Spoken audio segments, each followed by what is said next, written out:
This lady came to our church a couple of weeks ago and I asked her where she was from and she said, somewhere hot. And so I said, well, what is church like where you're from? And she said, well, last week church was very different. Last week I was sat on a street corner in a strange city for me, and I was sat with 4 teenagers, each of whom was on the run from their own country, each of whom had been chased out by their families and their communities, each of whom individually had a dream in which a man appeared to them and said, I love you, follow me. And they didn't know anything else about this man apart from the fact that he had some holes in his hands. So these 4 teenagers had somehow met each other in a strange city, in a strange land, and they'd somehow met my friend, and they turned to her and they said to her and her husband, do you know the name of the man with the holes in his hands?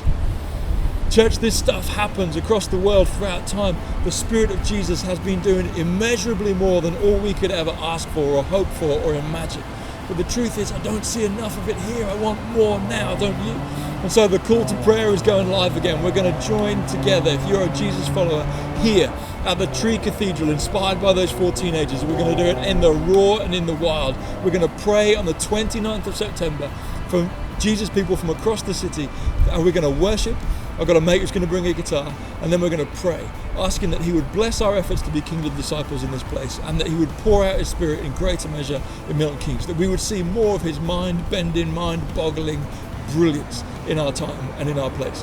Come join me. If it's wet, we're still going to be here. Bring an umbrella.